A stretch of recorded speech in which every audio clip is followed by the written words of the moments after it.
Donc, bonjour tout le monde. Donc, ça me fait un grand plaisir d'être ici pour le podcast numéro 3 des proches aidants d'aînés du Centre d'action bénévole d'Argenteuil. J'ai un grand plaisir aujourd'hui d'avoir un homme proche aidant avec moi, Monsieur Raoul. Bonjour. Bien, bonjour. Comment ça va, Raoul? Ça va très bien. Aujourd'hui, ça va très, très bien. Merci beaucoup d'avoir accepté l'invitation. Parlez-moi un petit peu de votre relation et de votre vie avec votre conjointe avant de devenir proche aidant. On est des parents. Moi et Suzanne, on s'est mariés parce que l'année dernière, en 2022, on a fêté notre 50e anniversaire de mariage. On a 2 enfants. Une fille, elle a 39 ans et notre garçon, 41 ans. Toutes les deux mariés avec des beaux petits couples, tout simplement, de côté. Puis on avait une vie, tout simplement, bien simple et bien normale. Un couple qui vivait d'amour, tout simplement heureux et bien, bien simple dans la vie. Donc, vraiment une très belle relation de complicité. Oui. Égal à égal. Oui, c'est ça. Mais comment que vous êtes devenu tranquillement proche aidant? Quand on est avec quelqu'un tout le temps, on remarque pas. On remarque pas que ma femme avait comme des faiblesses un peu. Puis j'avais remarqué, mais je me dis, il me semble que c'est comme l'âge. Quand on parle d'une personne de 71 ans, ma femme avait quand elle est décédée.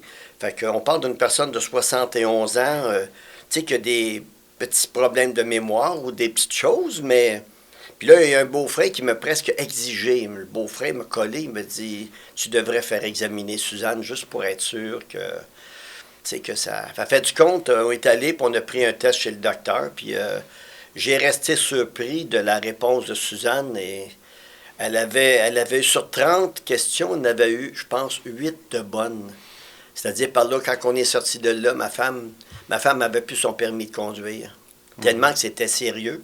Puis c'est peut-être normal aussi, comme je t'expliquais tout à l'heure, en s'en revenant, en prenant l'auto, puis en s'en revenant à la maison, on a arrêté en arrêt d'un autobus scolaire, puis Suzanne a dit, ben, t'attends quoi pour passer? Je dis, peut-être c'est mieux que tu aies plus ton permis de conduire. Peut-être c'est plus sécuritaire pour tout le monde un peu. Donc, dans le fond, c'était de l'Alzheimer. Oui, un petit peu avancé, on peut dire. Un petit peu avancé, oui. Qu'est-ce qui a changé dans votre quotidien lorsque, justement, elle est tombée malade? Parce que je suis sûr qu'il y a beaucoup de choses qui ont changé. Bien, au début, j'ai arrêté de travailler parce que qu'est-ce qui arrivait, c'est que moi, je travaillais encore à Montréal.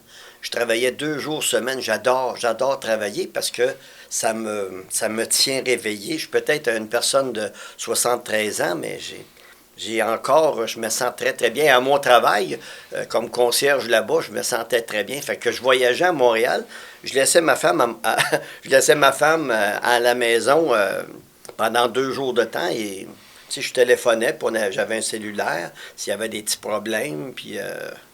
Mais, je veux dire, par là, qu'est-ce qui a changé, c'est que j'ai été obligé d'arrêter de travailler parce que là, je remarque que, avec la manière que c'était, j'ai dit non, on ne peut plus courir le risque, on ne peut plus... fait que là, puis une des premières choses que j'ai faites, c'est que j'ai averti mes voisins. Je me suis dit, je reste au bord de l'eau, mais je pense pas que c'est dangereux, mais vraiment très, très près du bord de l'eau. Puis je pense pas que c'est dangereux, mais la rue, puis je suis chanceux ici, j'ai une rue qui n'a pas beaucoup de passants. C'est un fin de rue, fait qu'il n'y a pas beaucoup de passants, mais par sécurité, j'ai averti mes voisins et j'en étais bien content parce que même un voisin, une fois, a vu, parce que chez nous, on avait un petit chien dans ce temps-là. Oui. Ma femme avait été promener le petit chien, puis elle était marchée jusqu'au bout de la rue. Okay. Moi, je le savais, mais le voisin s'en revenait, puis il a fait comme, oups, ça va, il a reviré de bord, puis il est allé jeter un coup d'œil à ma femme. J'ai trouvé ça bien gentil de sa part Et juste pour être certain qu'elle s'en revenait à la maison, j'ai trouvé ça. Puis j'avertissais tout le monde tranquillement, mais j'ai dit, laissez-le. Mais ma femme, elle a l'Alzheimer, fait que... Ça devait vous sécuriser, justement, d'avoir alentour de vous des gens qui pouvaient vous apporter une certaine aide. Oui, justement, je me sentais plus sécuritaire. Puis j'avais pas besoin d'expliquer aux gens telle chose. Tout de suite, ils savaient que automatiquement, j'avais pas d'explication à donner si ma femme sortait dehors, pas de manteau ou les pantoufles différentes couleurs ou n'importe quoi. J'avais pas d'explication à donner. Je m'attendais pas. Ils le savent que ma femme a une petite maladie. Fait que c'était plus facile à gérer autour. Quels ont été les défis rencontrés, puis comment vous vous êtes adapté, les principaux défis là, au niveau de ce changement-là qu'il y a eu au niveau de votre femme, tout ça? Puis... Bien, les défis, ça a été d'être avec elle 24 heures par jour. C'est de tout gérer, de gérer tous les détails de la maison. Te donner un exemple, le lave-vaisselle, chez nous, j'ai un lave-vaisselle. Puis ma femme, après une certaine secousse, il y avait même des linges de vaisselle qui se ramassaient dans le lave-vaisselle. J'ai dit, oh, là. Fait que là, je dis, comment je vais faire pour... Ben, fait du compte, j'ai tout simplement pensé logiquement. J'ai mis un gros tape dessus, marqué brisé. Ouais. Et elle ne l'a jamais réouvert et on n'a plus jamais entendu parler du lave-vaisselle. Fait que ça venait de corriger cette histoire-là du lave-vaisselle qui était pour se faire briser parce que ma femme, elle mettait tout à l'envers là-dedans. Fait que le sticker en avant, puis c'est drôle, elle l'a observé jusqu'en dernier. Fait que c'est une affaire de moi à se soucier, tu sais. Fait qu'il y avait beaucoup d'adaptations à faire, de changements. Avez-vous d'autres exemples de choses? Oui, dans l'histoire aussi de comment je pourrais dire, c'est arrivé 2 fois qu'elle est sortie de la maison. Je me suis levé un matin, puis ma femme était plus là. Oh, sacrebleu, fait que tu deviens... tu as perdu ton petit dans... Parce qu'en passant, Suzanne, pour moi, tranquillement, elle devenait comme un enfant. J'avais perdu mon enfant à la maison, fait que... Il fallait que je règle le problème. La bonne nouvelle, c'est que ma femme mesure 4 pieds 11. 5 pieds 1, si on veut. Elle était très courte. Fait que des petits crochets au bout des portes. J'ai 3 portes de sortie. Des petits crochets au bout des portes de sortie. J'y montrais pas le soir, mais je passais puis je mettais les petits crochets. Puis je pouvais dormir un peu plus sur mes 2 oreilles parce que 2 fois elle est sortie, j'étais comme intrigué un peu de où ce qu'elle est rendu, là, tu sais. Fait que c'est des petits changements qu'il fallait faire dans ce sens-là. Puis, un petit peu, ces choses-là, et cacher des manettes, cacher... elle avait des problèmes avec sa sacoche, je me souviens, les premières fois, elle pouvait l'oublier partout. Fait que j'ai dit, qu'est-ce, Suzanne, à partir d'aujourd'hui, papa, Raoul va s'occuper de tout. La sacoche, tu n'as plus besoin de ça. Fait que on a serré la sacoche. Elle a été au début, c'est presque au début, puis elle se fiait sous moi de tout voyager, de tout charrier. J'avais sa carte d'assurance maladie, tous ses papiers, ses détails, j'avais ça, mais tu n'as plus besoin de sacoche. Au commencement, elle était perdue un peu, puis c'est ajusté. Oui, j'ai entendu un petit peu rapidement papa. Donc, c'est ça. Donc, les rôles, ils ont comme changé vraiment beaucoup. Hein. Oui, bien, les rôles, comment je pourrais dire, à des places, les rôles ont changé parce que la maladie avançait, puis on m'avait dit que... Puis il y avait une garde qui était venue faire un tour une fois, puis elle m'avait dit quelque chose de touchant. Elle disait pour elle que la partie qui a été la plus dure pour elle, ça a été que quand la personne la reconnaissait plus. Et moi aussi, c'est arrivé parce que à la longue, j'ai eu quelqu'un qui venait me remplacer une fois de temps en temps. Puis j'avais une discussion avec elle, puis elle dit ta femme, elle ne te reconnaît plus. Hein? Oh, ouais. Elle dit elle ne te reconnaît plus. On parle à peu près 8 mois avant son décès. J'étais un très bon ami. Je n'étais plus son mari. J'étais un très bon ami. Fait que, tu sais, il fallait que. Puis j'ai trouvé ça extrêmement dur parce que la partie qui me manquait, moi, c'est que, comment je pourrais dire, si j'aime quelqu'un, ben j'aime y faire une collade, j'aime l'embrasser.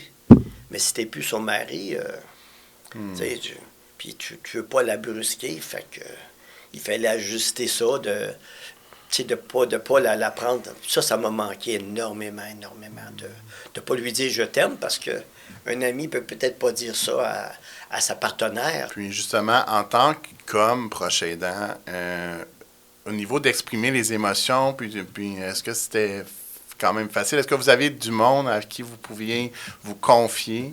Est-ce que c'était facile pour vous de vous confier?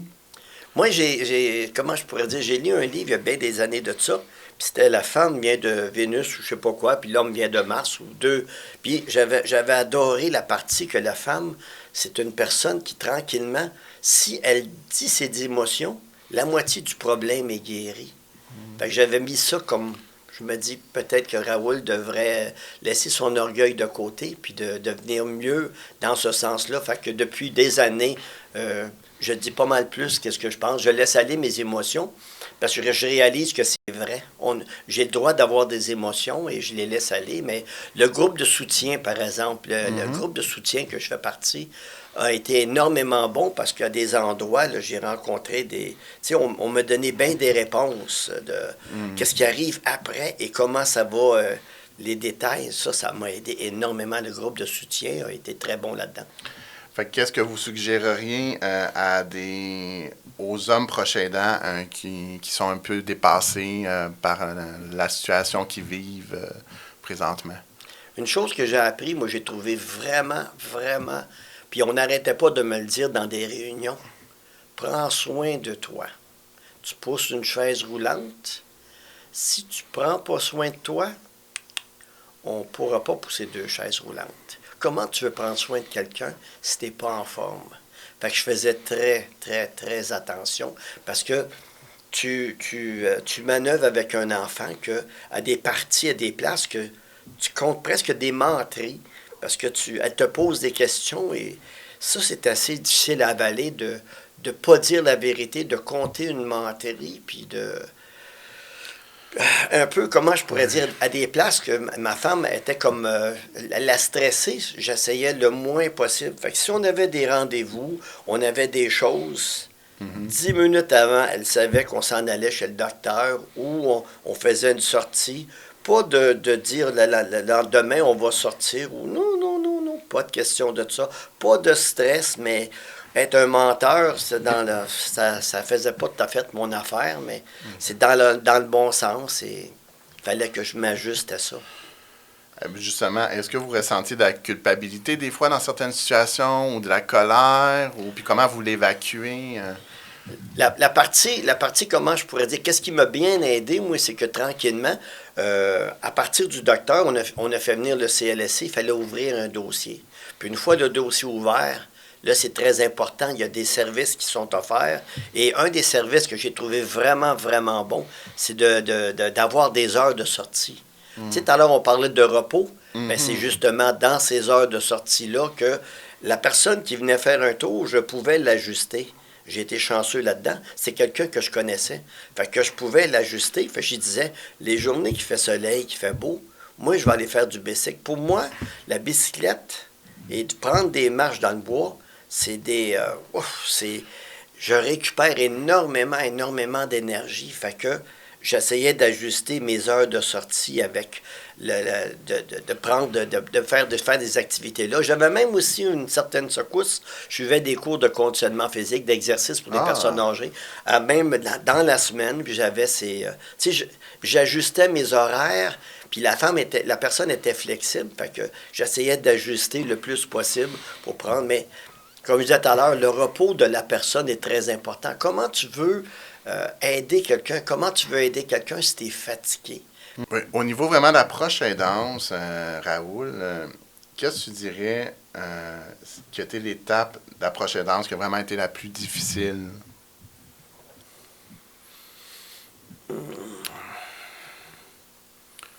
Je dirais tout à l'heure que c'était celle que ma femme me reconnaît plus. Ça, j'ai trouvé ça. Parce que, comme je te dis, moi, c'était tu sais, je m'occupe de ma femme, mais là, c'est même plus ma femme, c'est une amie. Une très bonne amie. Pour ça, cette partie-là, j'ai trouvé ça très dur, de ne plus être son mari, de plus... Imagine-toi, tu couches dans le même lit le soir. Aller jusqu'en dernier, je réussissais. Mais en dernier, je commençais à me préparer à me coucher dans le salon parce que tranquillement, elle commençait à poser des questions sérieuses, tu sais. Puis malgré ça, malgré que elle me reconnaissait pas, la partie qui est vraiment agréable, c'est que dans la nuit, ou pas longtemps après s'avoir couché, il y a une main qui s'en allait vers la tête d'oreiller et j'allais prendre cette main-là et je savais que ça faisait comme une sécurité pour elle. Puis la meilleure de l'histoire, c'est que j'ai eu la chance d'avoir une belle-sœur qui m'a... On parlait aussi de prendre du repos. Il y a une certaine place, j'ai pris une semaine de vacances. Okay. Ça m'a énergisé beaucoup, beaucoup. Mais le meilleur de l'histoire, c'est que ma belle-sœur et mon beau-frère... Fait que ma belle-sœur tout seul, j'étais intrigué un peu qu'une personne seule, sa sœur, puisse la gérer. Mais les deux ensemble, elle et son mari... wow! Tu sais, j'ai dit, hey, là, je partais vraiment pas inquiet. À deux dans la maison, ils vont prendre soin de Suzanne. Mais c'est juste pour dire que quand j'ai dit à ma belle-sœur, j'ai dit, quand tu vas te coucher dans le soir, là, ça se peut que tu vois la main. J'ai dit, va la chercher. Fais juste la tenir. J'ai dit, ça la sécurise. Puis j'ai dit, moi, ça me faisait rire, mais c'était agréable. Ça valait énormément. Ouais, ouais. Des fois, ça prend pas tant de choses que ça pour récupérer, hein, mais faut prendre le temps de récupérer. Oh, il faut vraiment la partie tout le long que quand je suivais, j'avais une réunion par mois, puis à chaque réunion, il me disait, oublie pas, en partant, il disait, oublie pas, une personne reposée travaille beaucoup mieux. Oublie pas de prendre du repos. Et c'était comme dans mon vocabulaire que je me répétais régulièrement. Oublie pas de prendre du repos. Juste en passant, un petit détail bien ordinaire aussi. Chez nous, on parle dans l'été, puis ma femme, chez nous, tout le tour de la maison, il y a comme des fleurs. Oui. Puis, comment je pourrais expliquer? Ma femme, elle fouille là-dedans. En tout cas, je dirais pas qu'elle fait un ménage vraiment bien, parce qu'en dernier, des plantes, il y en a une couple qui sont faites pas mal brasser. Mais dans le sens que, quand tu es proche aidant, la partie peut-être, une autre partie qui est très, très, très dure, c'est que tu dois lui, tu n'es pas pour la coller dans le derrière, tu n'es pas pour mettre une chaîne après, mais à tous les 20 minutes, où est-ce qu'elle est? Ouais. Où est-ce qu'elle est? À tous les 20 minutes, tu dois dire, où est-ce qu'elle est? Là, tu fais le tour de la maison, tu la cherches. Où est-ce qu'elle est? Elle est juste rendue là. OK. Elle a lâché une plante, puis elle est allée à une autre, là, puis là, elle est rendue proche de telle place. Tu surveilles pour voir si tout va bien, mais tu sais, c'est de... Puis quand tu parles de quelque chose qui est dur, c'est la partie que peut-être que j'ai trouvé le plus dur, c'est de, comment je pourrais dire ça? J'avais vu ça dans une des lectures d'avant. La personne, elle disait que quand tu es un proche aidant, tu as comme une cage à hamster qui tourne dans la tête.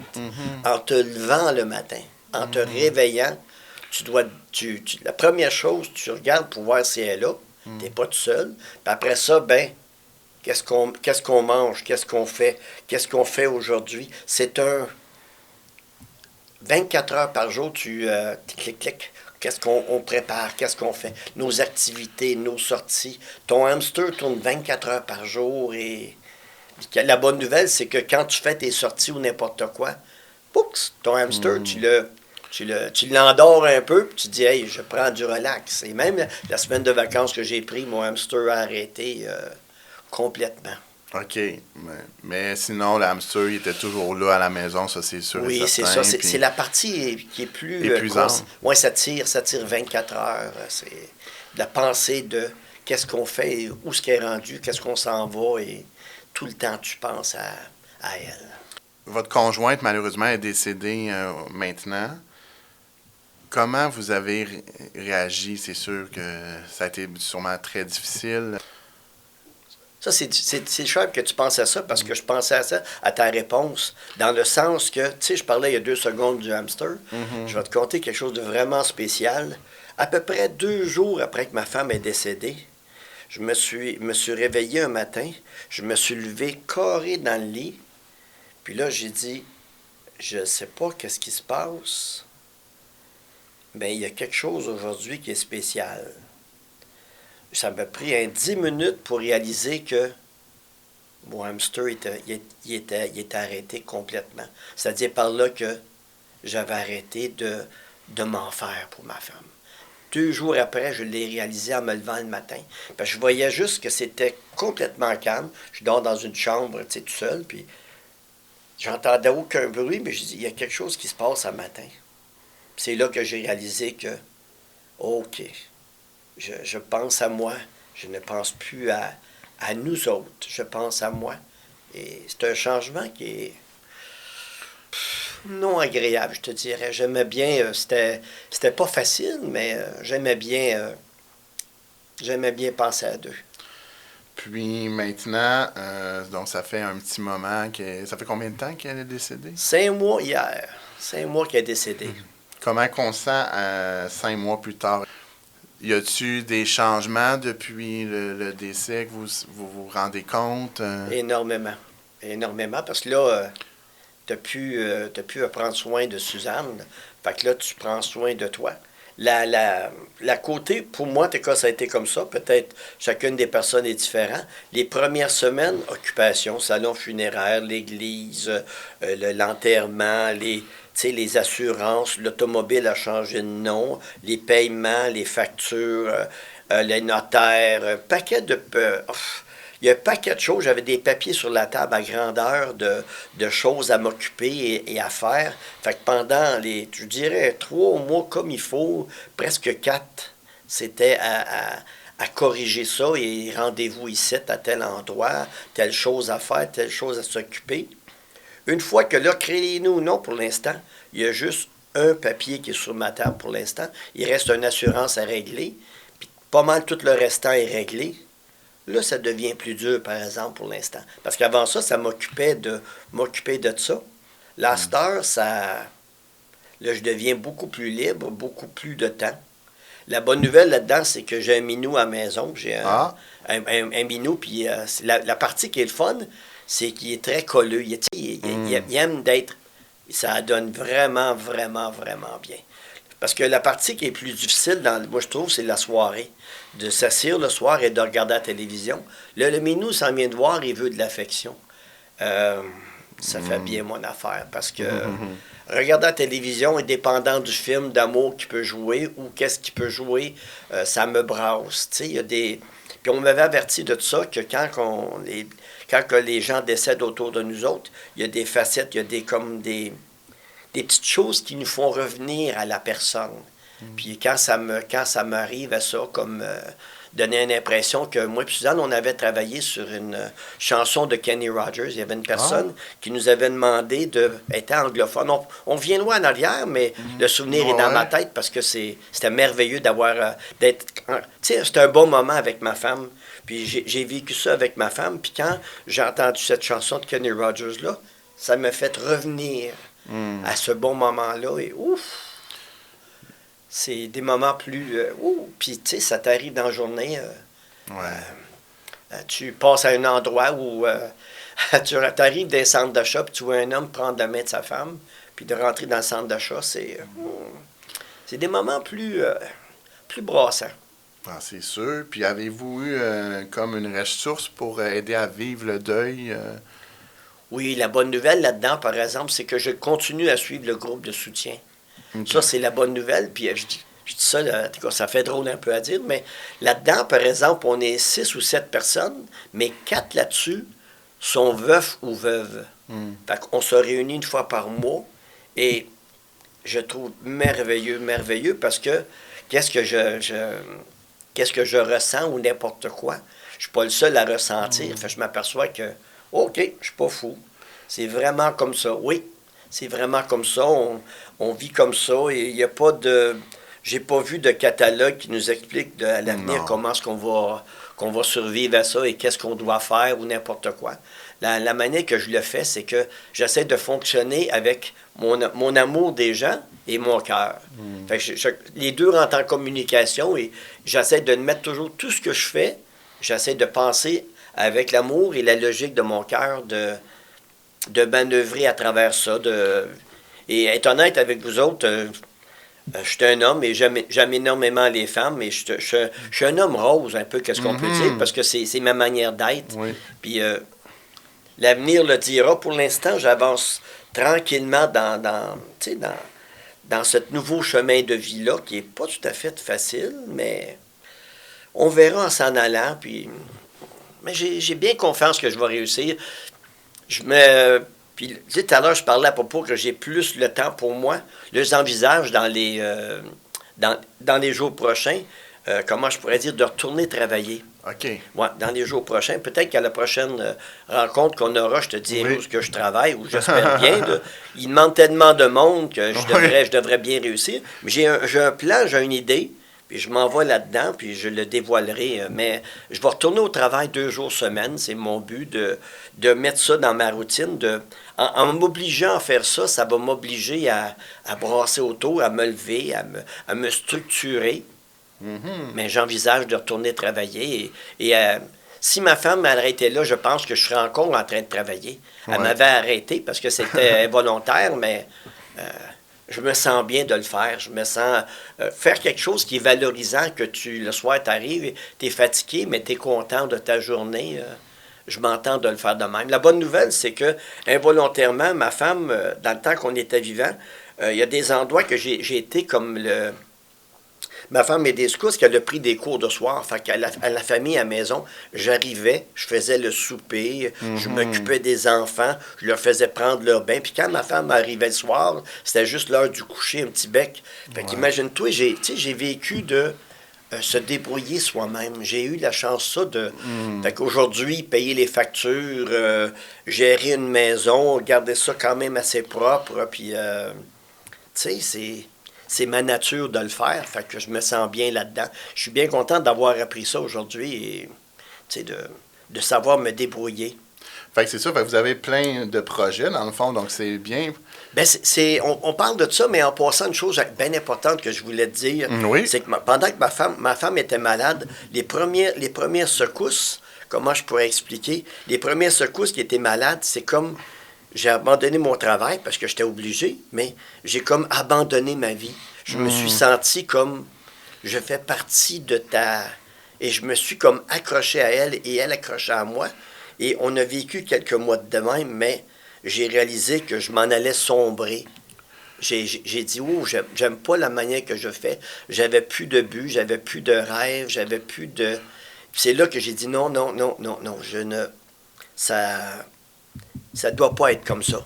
Fait que là, j'ai comme donné un coup de poing de décision et j'ai dit, non, je ne vis plus la maladie de ma femme, je l'accompagne dans sa maladie. Ça, et j'ai refait un plan de vie. J'ai refait une structure pour moi-même de, quand j'ai mes journées off, qu'est-ce que je fais. Tu sais, je fais aussi bien dire, j'avais deux vies. Une vie quand j'étais libre et quand ma femme avait quelqu'un, et quand j'étais avec ma femme, une autre vie, et avec des buts et des... Là, les lumières commencent à ouvrir et là, le positif est revenu. J'ai dit, c'est... Non, il faut que je vive comme ça. Parce qu'il y a beaucoup de gens, hein, quand ils sont proches aidants, justement, ils prennent l'étiquette d'approche aidance, malheureusement, mais ils oublient qu'ils sont une personne en part entière à part de ça. Hein? Oui, j'ai trouvé ça bien important parce qu'à partir de cette journée-là, le mot accompagner a embarqué dans mon langage. J'accompagne ma femme tout le long et j'ai trouvé ça beaucoup plus facile. Parce que j'étais positif, je faisais mes buts à moi et j'accompagnais et je la suivais, mais mon Dieu, c'est comme accompagner un enfant. Ma femme était pareille comme un enfant. L'Alzheimer, pour moi, c'est comme une personne qui revient en enfance. Et le pire, c'est parce que même si elle est en enfance, elle ne va pas en grandissant, elle s'en va en redevenant le sens contraire. C'est-à-dire par là que tranquillement, elle continue de perdre. J'étais avec elle 24 heures par jour et je m'apercevais que la semaine dernière, elle pouvait faire ça. Cette semaine, elle est perdue avec ça. Elle est perdue avec les boutons de télévision. Elle est perdue avec ça. Elle est perdue comment s'habiller. Je voyais la dégradation. C'est très dur de la voir dépérir, je dirais le mot, la voir mourir tranquillement. Ben, J'ai trouvé ça très, très dur. Mais heureusement, vous étiez quand même bien entouré et puis vous avez accepté d'aller chercher l'aide aussi. Puis je pense que c'est très important pour tous les proches aidants. Les hommes, en grande partie aussi, qui n'osent pas toujours venir chercher de l'aide, d'aller appeler, puis aller chercher les conseils, puis les trucs, puis dans les organismes communautaires. De s'apercevoir qu'on n'est pas seul qui vit ça. Puis quand tu écoutes les autres, quand tu écoutes les proches aidants, quand tu écoutes certaines personnes dans les réunions, tu t'aperçois qu'on vit les mêmes choses. Comme là, pour l'instant, tout à l'heure, quand tu as parlé de crise ou d'agressivité, dans la dernière réunion, il y a une personne qui a donné un coup, a dit la personne est morte, mais ça fait pas mon affaire. Puis elle a fait comme une agressivité. J'ai dit, oh my God, moi aussi, j'ai ressenti la même chose. Fait que j'ai senti que j'étais correct. J'ai dit, OK, je suis pas seul à vivre cette agressivité-là de m'apercevoir que le conjoint n'est plus là, puis ça fait, ça me brasse. Normaliser les situations, normaliser les émotions, accepter de les vivre. Hein? Oui, il faut les... Puis comment je pourrais dire, je suis peut-être un homme, j'ai de l'orgueil un peu, mais je rouvre qu'est-ce que j'ai à dire parce que je pense que j'ai appris des autres et peut-être que je peux aider les autres parce que on va vivre la même chose. Si on a quelqu'un qui est Alzheimer à côté de soi, vous allez le voir tranquillement peut-être dépérir. La partie qui m'a aidé énormément, je dis ça, puis ça fait drôle un peu. Comment je pourrais dire? En dernier, ma femme était comme... ça faisait 1 an et demi qu'elle avait été diagnostiquée Alzheimer. Puis en dernier, ben, je commençais à regarder parce que ça devenait lourd. Le cas devenait lourd. Et je commençais à regarder pour un endroit où ce que je pourrais la rentrer dans un centre. Puis le mot abandonner est revenu dans mon langage. Et ça fait pas mon affaire, le mot abandonner. Je ne veux pas abandonner ma femme, mais comment je peux gérer cette structure-là. Il a fait du compte, elle est devenue malade, elle est rentrée à l'hôpital et c'est là que, comment je pourrais dire, je n'avais pas vu voir la mortalité de ma femme. Je la voyais dégrader, mais je ne la voyais pas mourir. Et quand elle est décédée, c'est encore un... Elle s'en allait tranquillement, mais je ne m'attendais pas qu'en 2 semaines, on n'en parle plus. Mais vous l'avez accompagné jusqu'à la fin. Oui, j'en suis bien content. Pour ça, je me lève debout et je lève les bras dans les airs en me disant, j'ai accompagné, j'en suis très fier et très content. Très content de l'avoir accompagné jusqu'en dernier, parce que c'était, comment je pourrais dire, je l'ai suivi. Votre vision de la vie, est-ce qu'elle a changé depuis le décès de votre conjointe en ce qui concerne le rôle qu'un proche aidant devrait assumer? Ben, comme je peux dire, j'ai donné un peu tous les trucs que j'ai vécu. Là, à cette heure, la partie qui me vient, c'est que j'ai pas de livre. Tu sais, comment je vais réagir à l'avenir? Je m'attendais pas de devenir veuf. Je m'attendais de continuer avec ma conjointe, d'aller faire un bout de chemin ensemble. Puis là, je m'aperçois que je suis tout seul. Une chance, je veux dire, comme tout à l'heure, j'ai mon chat qui est très affectueux, qui m'aide énormément. Mais à part de ça, je dois envisager mon avenir. Et c'est pour ça que je parle tout à l'heure à propos de repartir travailler. Parce que, tu sais, 40 heures, j'ai du temps et je dois le concentrer. Merci Seigneur, je me sens encore assez en forme pour aller travailler. Et ça, j'ai comme idée que ça va m'aider, ça, de me restructurer. Mais, tu sais, je m'en vais un peu dans un nuage, un peu à tâter, mais la partie qui m'aide énormément, c'est que j'ai continué de suivre le groupe de soutien et ce groupe-là continue et j'apprends d'eux autres un peu aussi. Je m'aperçois que je ne suis pas seul à vivre ça et chaque fois qu'ils disent quelque chose, j'essaie de saisir qu'est-ce qui peut m'aider. Puis là, je m'aperçois qu'on vit la même chose, les mêmes arrangements, les mêmes incertitudes. Merci beaucoup, Raoul. Peut-être juste un dernier mot pour les proches aidants, un dernier petit conseil ou un mot de la fin. Perdez pas courage, puis tant que vous la suivez, moi la partie que j'ai adorée, c'est de m'apercevoir qu'elle était manquante et je l'ai accompagnée. Je l'ai accompagnée dans ces moments. Et aujourd'hui, ben, je vais vivre et je suis très positif malgré ce que je peux ressentir pour l'instant. Pour en revenir à l'idée, qu'est-ce que la vie que j'ai comptée, c'est ma vie à moi, mais je pense que des gens peuvent se voir là-dedans. Parce que moi-même, j'ai déjà écouté des proches aidants qui ont fait des choses et si ça peut aider quelque part, ben ça me fait un grand, grand plaisir de prenez qu'est-ce que vous voulez à l'intérieur de ça. Merci beaucoup. C'est un grand plaisir.